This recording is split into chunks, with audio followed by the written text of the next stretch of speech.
오늘은 추수감사주일입니다. 우리가 추수감사주일하면 늘 1년을 살아왔던 것, 그리고 우리가 먹고 마신 것, 우리의 세상살이에 필요한 것들을 우리는 감사합니다. 물론 그 감사도 맞지만 오늘 본문은 그런 세상살이의 그러한 조건들에 대한 감사가 아니라 오늘 본문은 존재에 대한 감사로 추수감사를 하나님께 드리고 우리의 말씀을 살펴보려고 합니다. 그래서 우리에게 진정한 감사, 어떤 감사를 우리가 가져야지만 되는가, 거기에 대한 말씀입니다.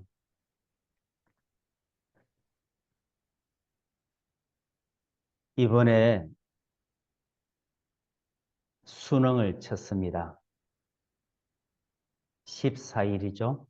목요일 날 수능을 쳤는데 많은 학생들이 수능을 쳤겠죠. 그 중에 주연이도 수능을 쳤습니다. 그래서 제가 수능 치는 날 주연이를 수능장까지 데려다 주고 왔습니다. 오후가 되어서 수능을 마치고 왔습니다. 갈 때에 그 주연이가 올 때의 주연이가 달랐습니다. 그래서 주연이가 생각했던 만큼 수능 점수가 안 나온 것입니다. 그래서 제가 그 수능 점수가 안 나온 것을 보고 저도 마음이 뒤숭숭했습니다. 아, 왜 그렇게 공부를 했지? 조금 더 열심히 했으면 본인에게 좋았을 텐데 전략을 잘못 세웠나? 이런저런 생각을 해보았습니다. 한동안도 저도 정리가 되지 않았습니다. 좀 속이 멍했죠. 그래서 뒤숭숭한 그 기분에 한동안 좀 저도 정리가 필요했습니다. 그러면서 정리가 잘 되지 않았죠. 한편으로는 좀 화가 나기도 하고요. 자기가 원하는 곳을 갈 수 없다라는 그런 마음이 들기도 하고요. 그러는 중에 제가 생각을 하다가 주연이의 마음을 생각해 보았습니다. 본인은 내보다 더 힘들겠구나. 내가 지금 주연이의 수능 때문에 힘이 드는데 주연이 본인은 얼마나 힘들까라는 생각을 해보았습니다. 아, 아이가 지금 힘들어하고 있구나. 아이의 말투나 행동이나 눈빛을 보고 그것을 직감하는 것이죠. 그리고 나서 그 생각에 다다르니까 제 속에 있는 정리되지 않은 마음들이 정리되기 시작했습니다. 이해가 되었죠. 내가 주연이의 그 수능의 점수 결과를 보고 뒤숭숭한 이 마음이 그 조건들을 보고 제가 뒤숭숭한 것이라는 것을 알게 되었죠. 아, 시험은 잘 칠 수도 있고 못 칠 수도 있는 거야. 그렇다고 해서 좋은 대학에 간다고 해서 원하는 대학에 간다고 해서 내 인생이 잘 되는 것도 아니야. 그리고 그 주연이는 시험을 쳤고 최선을 다했고 그리고 우리와 함께 있지 않느냐. 그 아이가 힘드니 얼마나 힘들겠는가. 내가 힘드는 것보다 더 힘들 거야. 그 아이에 대한 조건을 생각하지 않고 그 주현이의 마음이 되어 주현이를 이해하게 되었던 것입니다.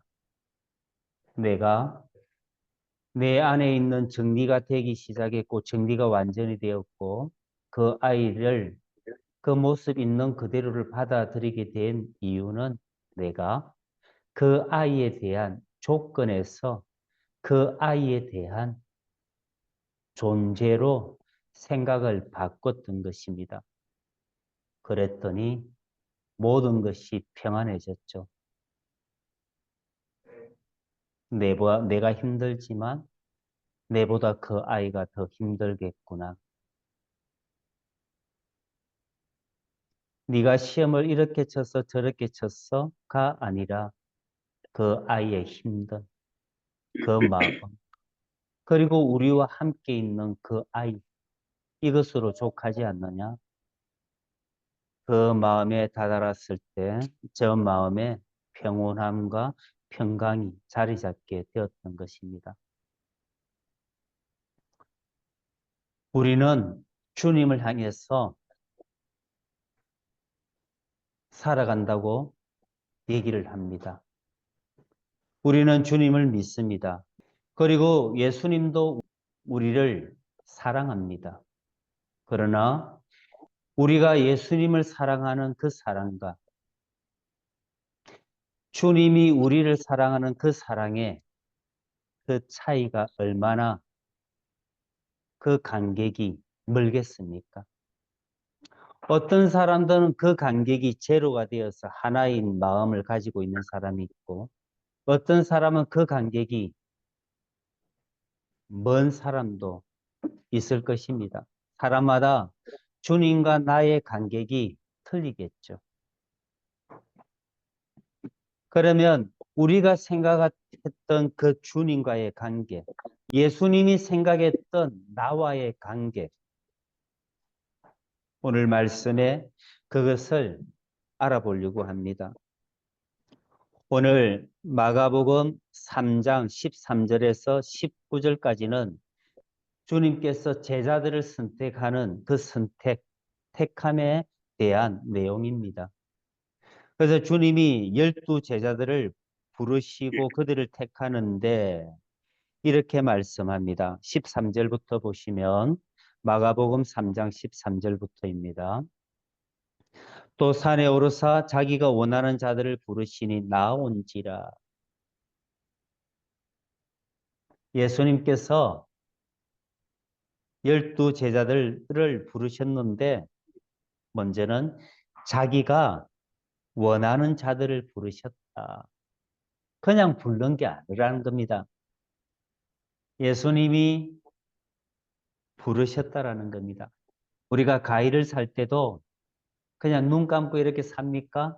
아니죠. 먼저는 과일의 상태를 보죠. 싱싱한가 아닌가. 그 상태가 줄기가 파란색인가 노란색인가. 약간 산화되었나 산화되지 않느냐. 또 눌리보죠. 싱싱한가 아닌가. 또 냄새 맡아보죠. 달콤한 냄새가 나는가 아닌가. 그렇게 해서 우리는 과일을 선택하고 그 과일을 사게 됩니다. 주님도 우리를 그분의 기분대로 그분이 아무 생각 없이 우리를 선택한 것이 아니라 우리를 보시고 자기가 원하는 사람들, 그 사람이 어떤 조건에 있든지 무엇을 하는가 그것보다 자기가 사랑하고 자기가 원했던 자기가 부르고 싶었던 그 사람들을 불렀다는 것입니다. 오늘 우리의 부름도 주님이 원했기 때문에 주님이 택했기 때문에 우리가 지금 하나님을 믿고 있는 것이죠. 주님이 자기가 원하는 자들을 부르시니 나온지라. 이 만남이 이제 시작되었습니다. 주님이 제자들을 불렀고요. 제자들이 그분 앞에 섰습니다. 그래서 주님이 그들을 부르신 이유를 이제 14절부터 말씀합니다. 이에 12를 세우셨으니 이는 자기와 함께 있게 하시고 또 보내사 전도도 하며 귀신을 내쫓는 권능도 가지게 하려 하심이르라. 주님이 제자들을 불렀던 이유가 세 가지죠. 무엇입니까? 첫 번째는 자기와 함께 있게 하시고 두 번째는 전도하게 하시며 세 번째는 귀신을 내쫓는 권능도 가지게 하려 하심이라. 주님이 제자들을 불렀던 이유는 이 세 가지입니다. 그런데 제자들은 주님을 따를 때 주님이 불렀던 이 세 가지 이유 중에 조건으로부터 주님을 따라갑니다. 주님의 나라에 가게 되면 우리 둘을 하나는 주님 오른쪽에 하나는 왼쪽에 앉게 해주십시오. 그러니까 제자들은 주님을 따라가는 이유가 그들의 조건에 의해서 그들에게 이루어지는 그 일들 때문에 주님을 따라가는 것입니다. 이게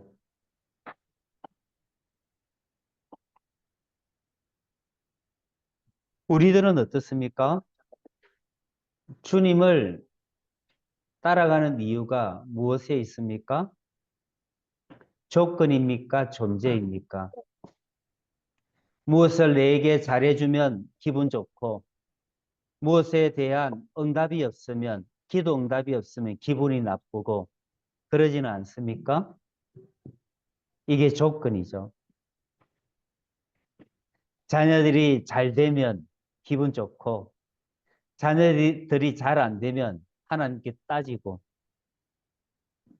일이 잘 이루어지면 웃고 일이 내 뜻대로 되지 않으면 하면 화를 내고 짜증내고 슬퍼하고 왜 이럴까요, 우리가? 우리의 믿음의 그 기준, 중심을 조건에 두기 때문입니다. 그래서 그 바리새인과 세리의 기도를 보십시오.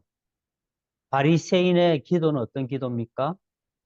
여호와 하나님께 기도할 때 나는 금식을 하고 11조를 하고 이러한 자기의 조건, 자기의 행위에 대해서 하나님께 기도의 그 근거로 삼는 것이죠. 그런데 세리의 기도는 어떤 기도입니까? 자기의 가슴을 치며 이런 기도를 합니다. 나는 죄인입니다. 그래서 예수님께서는 이 두 기도 중에 어떤 기도가 하나님의 뜻에 맞는 그 기도냐? 라고 했을 때 주님은 세리의 기도가 하나님께 맞는 하나님의 뜻에 맞는 기도다라고 말씀하지 않습니까? 나는 죄인입니다. 나는 기도가 왜 하나님께 맞죠? 우리가 볼 때는 11조하고 봉사하고 금식하며 기도하고 새벽기도 잘하고 그 기도가 더 맞지 않습니까? 와, 저 사람 예수를 잘 믿는가 보다. 저 사람 새벽기도 1년 365일 다녀. 야, 저 사람 믿음이 좋네. 이런 사람이 우리가 볼 때는 더 믿음이 좋지 않겠습니까? 그런데 오늘 그런 바리새인의 기도보다 예수님은 주님, 저는 죄인입니다. 그 기도가 하나님 마음에 합당한 기도라고 말씀하는 것입니다. 왜일까요? 내가 너를 선택해서 불렀을 때 너의 조건을 보고 불렀다면 우리 모두는 구원받거나 하나님의 자녀가 될 수 없었습니다. 우리의 조건에는 그분의 마음에 흡족하게 될 수 있는 그 아무 조건도 지푸라기만큼의 작은 미랄만큼의 작은 조건도 우리에게는 없습니다. 하나님께서 우리를 택해서 불러주신 그 이유는 나의 존재를 보고 나를 사랑하는 그 사랑하는 이유 때문에 나를 불러주셨던 것입니다. 오늘 세리의 기도, 나는 죄인입니다. 나는 죄인입니다 하면서 가슴을 치며 통곡한 그 기도가 하나님께 옳은 기도고 하나님 마음에 합족한 기도가 되었던 것입니다. 왜요? 그 세리는 자기의 조건을 보지 않고 내 존재를 보고 이 존재 안에 있는 이 더러움을 보고 그는 하나님께 기도를 드렸던 것입니다. 우리는 그렇습니다. 우리는 참 간사할 한 사람들일 수 있습니다. 내가 이웃에 대해서 나아갈 때, 이웃과 삶을 나눌 때 우리는 조건을 댑니다. 내가 얼마나 가진 게 많은 사람인 줄 알아? 내 자식이 얼마나 똑똑한 줄 알아? 우리 반에서 1등 한다고? 내가 얼마나 똑똑하고 명석한 사람인 줄 알아? 그런 식으로 말은 하지 않지만 그 근거가 그것을 가지고 얘기를 하죠. 자기 자랑을 하죠. 내가 하나님 앞에 존재로 섰다면 나의 조건을 따지지 않는 나 자신에 있는 그 모습 그대로를 하나님께 나아갔다면 우리도 이웃에 대한 관계에서도 우리는 조건으로 근거해서 이야기를 하면 안 되는 것입니다. 만약에 그런 조건으로 가지고 이야기를 했다면 우리는 자기의 의로 살아가는 것이지 이것은 믿음의 삶이 되지 않는 것입니다. 조건을 가지고 이웃과 대화하면요. 내 앞에 있는 그 이웃은 내 앞에 있는 그 친구는 금방 알아듣죠. 이게 지금 지 잘난 맛에 얘기하구나. 그러나 내 안에 있는 존재, 그냥 있는 모습 그대로 아무것도 드러내려고 뽐내지도 않으려고 하는 그 마음, 나를 비운 그 마음으로 얘기하면 내 안에 있는 나의 존재로 얘기하게 되면 나와 너는 하나가 되는 것입니다. 왜요? 거기에는 어떠한 교만이나 거만함과 오만도 거기에는 없기 때문입니다. 오직 겸손하고 온유한 마음으로 그리스도의 그 마음으로 얘기하는 것이 존재로 살아가는 그 삶이 되기 때문입니다. 하나님께 나아갈 때도 우리는 존재로 나아가야 되고 내 이웃과 관계를 가질 때도 우리는 존재로 살아가셔야 됩니다. 그것이 변함없는 삶이 되기 때문입니다. 오늘 말씀에 주님께서 원하는 것은 14절에 이렇게 말씀합니다. 이에 12를 세우셨으니 이는 자기와 함께 있게 하시고 또 보내사 전도도 하며 주님이 우리를 불렀던 제자들을 불렀던 그 이유는 첫 번째가 우리와 함께 있게 하기 위해서 우리를 부르셨다는 것입니다. 주님이 우리와 함께 있고 싶어 하는 것입니다. 주님이 우리를 바라볼 때 그 어디에도 존재적으로 보지 조건을 찾아볼 수 없습니다. 그냥 그들을 부르셨는데 그 제자들의 그 지식이나 학벌이나 사회적인 어떤 그 위치가 좋은 사람들입니까? 좋지 않습니다. 거기가 어부입니다. 어부. 배우지 못하고 알지 못하는 그리고 갈릴리 촌에 있는 그 사람들입니다. 변방에 있는 사람들을 주님이 이 제자들을 부르셨죠. 그 사람들을 부르고 나서 하시는 말씀이 그들과 함께 하기 위해서 부르셨다라는 것입니다. 그렇습니다. 예수님은 자기 제자들을, 즉, 자기 사람들을 부르시되 우리와 함께 있기 위해서 그것을 하기 위해서 부르셨다라는 것입니다. 그래서 예수님께서 이 땅에 오실 때는 마태복음 1장에 보시면 이마누엘이라 이를 번역하면 뭡니까? 하나님이 우리와 함께 계시다. 그 이마누엘로 우리와 함께 하기 위해서 이 땅에 오셨죠. 그리고 예수님께서 부활하시고 승천하시기 전에 마지막 우리에게 주신 그 제자들에게 주신 말씀이 뭡니까? 내가 세상 끝날까지 너희와 항상 함께 있으리라. 함께 하기 위해서 주님이 이 땅에 오셨다라는 것을 주의 말씀을 통해 알 수 있습니다. 예수님께서 이제 죽음을 앞두고 그렇게 말씀하시죠. 그 만찬하기 전이죠. 그때 세상에 있는 사람들을 사랑하시되 세상에 있는 사람들, 자기 사람들을 사랑하시되 끝까지 사랑하시니라. 그렇게 말씀합니다. 하나님께서 우리를 부르신 그 부름은 함께 하기 위해서인데요. 그 함께 하기 위한 그 이유가 무엇입니까? 우리는 타인과 함께 하기 위해서 우리는 조건을 찾습니다. 우리는 교회를 찾을 때도 조건을 찾을 때가 참 많습니다. 큰 교회, 좋은 교회, 큰 교회가 좋은 교회입니까? 작은 교회는 그럼 나쁜 교회입니까? 조건을 찾죠.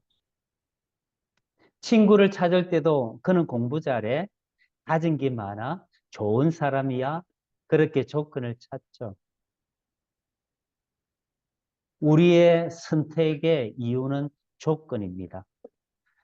그러나 하나님의 선택의 이유는 사랑입니다. 그분이 우리와 함께 하기 위해서 나를 친구 삼으셔서 나와 함께 살아가시는데 그 이유가 하나님의 사랑입니다. 그분의 사랑 때문에 그분은 우리를 선택해서 우리와 함께 하시는 것입니다. 내가 하나님을 바라볼 때 하나님을 사랑한다면 우리는 내게 오시는 그분을 내가 가진 조건으로 그분을 만나는 것이 아니라 그분이 주신 그 사랑으로 그분과 하나가 되는 것입니다. 하나님이 내게 오셔서 나와 함께하는 이유가 사랑이고 내가 하나님으로에게 가서 그분과 함께하는 이유가 사랑이 되어야 되는 것입니다. 어제 정숙한 세일즈라는 드라마를 봤습니다. 거기에 보시면요. 약구라는 그 부부가 나옵니다. 그 부부가 나오는데요. 그 부부에게는 자녀가 없습니다. 그 아내는 그 약사 남편에게 결혼할 때 나는 자녀를 가지지 않고 신여성처럼 살 거야 라고 결혼을 하게 됩니다. 그리고 결혼을 하죠. 그런데 어떤 입양을 갔던 어떤 청년이 경찰이 되어서 그 지역에 옵니다. 그 마을에. 그런데 이 경찰이 온 이유가 자기의 부모를 찾기 위해서 나를 낳아준 그 엄마를 찾기 위해서 오게 되는 것이죠. 그런데 뒤에 알고 보니 그 엄마가 이 약국에 있는 약사의 부인이라는 것을 알게 됩니다. 그리고 서로 만나는데 이 약사 부인은 그것을 인정하면서도 부인하죠. 알겠으니 가라고. 그리고 나서 마음이 괴로워합니다. 그리고 이제 그 정숙한 그 주연을 맡았던 그 사람과 이제 길거리에서 우연히 만나게 되죠. 그러면서 둘이가 얘기를 합니다. 그 입양 보냈던 그 자식에 대해서 얘기를 하죠. 그래서 그 사람이 얘기를 하는 중에 이 약사 부인이 그렇게 얘기를 하죠. 그 아이를 보내게 된 이유를 얘기하는데요. 내가 내 남편을 만나고 나서 결혼하기 전에 그 아이를 낳았는데 그것을 감추기 위해서 그 아이를 서둘러서 입양을 보냈다라는 얘기를 하게 됩니다. 그런데요, 몇 발자국 뒤에 그 남편이 그 이야기를 듣게 됩니다. 그 남편이 없는 줄 알고 그 여인이 다른 사람과 그 부인이 다른 사람과 얘기를 하는데 그 이야기를 남편이 듣게 되죠. 이 여자는 놀라게 되죠. 깜짝 놀라죠. 그리고 나서 이제 장면이 바뀌어서 이 부부가 둘이서 벤치에 앉아서 얘기를 합니다. 얘기를 하는데 이 여자는 미안하죠. 왜?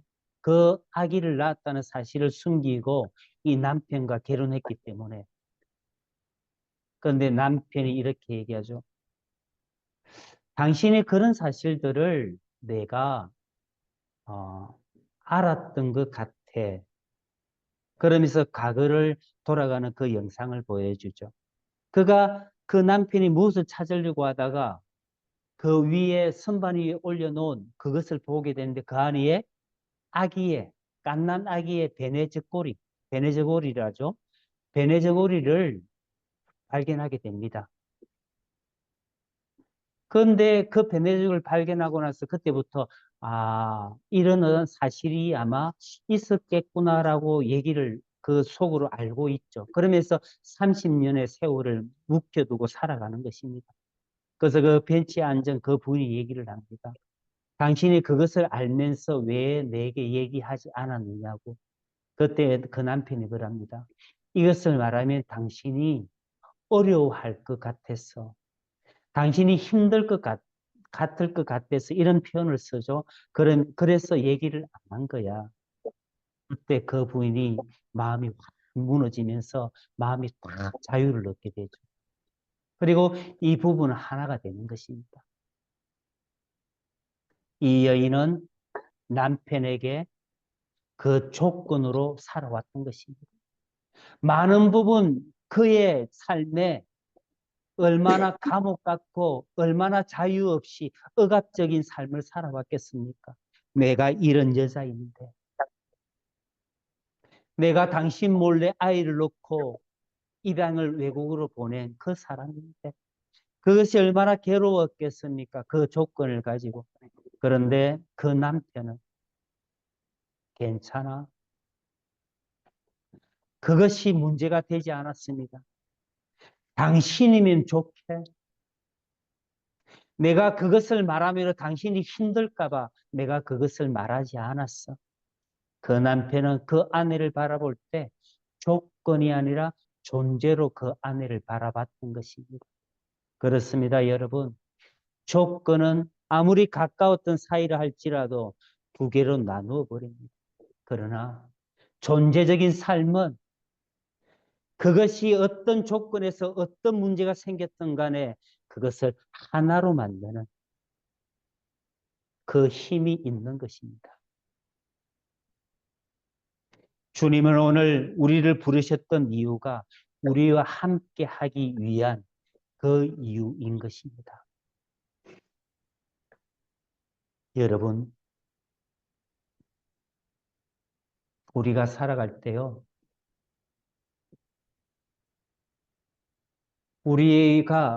우리의 기도에 응답되지 않을 때가 참 많을 것입니다. 내가 남과 비교해서 나는 왜 이렇게 살아야 됩니까? 남은 저렇게 잘 나가는데 나는 왜 그렇습니까? 라고 하나님께 불평불만을 털어내기도 할 것입니다. 그럴 때는 우리의 믿음도 흔들리죠. 하나님은 정말 살아계신 거야? 정말 나와 함께 하시는 거야? 그러한 마음도 들기도 할 것입니다. 그러나 그때 내 마음을 추스리고 내 마음의 불안한 마음이 평강의 마음, 평온한 마음으로 언제 됩니까? 하나님 앞에 내가 내 존재로서 그분이 나와 함께 하신다는 이 믿음이 들 때, 그럼에도 불구하고 하나님은 나를 사랑하시잖아. 나와 함께 하시잖아. 이 못나고 정말 아무것도 아닌 나를 사랑하시잖아. 나와 영원히 함께 하시잖아. 어제도 나와 함께 하셨고 오늘도 나와 함께 하신 그 하나님을 생각할 때 우리는 우리의 불안한 마음이 평온하고 평강한 마음으로 바뀌는 것을 볼 수 있을 것입니다. 그렇습니다. 하나님은 어제도 나와 함께 하셨고요. 오늘도 나와 함께 하셨습니다. 하나님께서 우리를 사랑하시죠. 그리고 우리와 함께 하시죠. 우리를 사랑하시고 함께 하시는데 언제까지요? 생명 끝나는 날까지. 우리의 생명이 마지막이 되고 천국에 가서도 영원토록 우리와 함께 하기 위해서 우리를 부르셨답니다. 그래서 로마서 8장에는 이렇게 말씀합니다. 35절부터 39절까지 그러한 내용인데요. 35절에 이런 말씀합니다. 누가 우리를 그리스도의 사랑에서 끊으리요? 환난이나 공고나 박해나 기근이나 적신이나 위험이나 칼이랴. 우리를 그리스도의 사랑에서 끊을 수 없다고 합니다. 그러면서 38절과 39절에 이렇게 말씀합니다. 내가 확신하노니 사망이나 생명이나 천사들이나 근세자들이나 현재일이나 장래일이나 능력이나 높음이나 깊음이나 다른 어떤 피조물이라도 우리를 우리 주 그리스도 예수 안에 있는 하나님의 사랑에서 끊을 수 없으리라. 높음이나 깊음이나 다른 어떤 피조물이라도 하나님이 우리를 바라보는 그 사랑, 그 사랑에서 세상의 그 어떤 것도 끊을 수 없다라고 합니다. 그 하나님의 사랑이 있기 때문에 우리는 그분과 영원히 함께 할 수 있는 것입니다. 여러분, 이것이 우리의 최고의 복이 되는 것입니다. 돈을 많이 벌고 세상에서 출세하고 건강하고 이러한 조건으로 주님과 함께하는 것이 아니라 내가 하나님을 사랑하고 그보다 먼저 하나님이 나를 사랑하신 그 사랑으로 우리는 함께하는 것. 주님과 내가 함께하는 것. 하나님 아버지와 내가 함께하는 것. 그 어떠한 추수보다 그 어떠한 열매보다 이것이 최고의 열매고 최고의 복이라는 것. 주님과 함께 이 복으로 살아가는 우리들이 되기를 주의 이름으로 축원드립니다.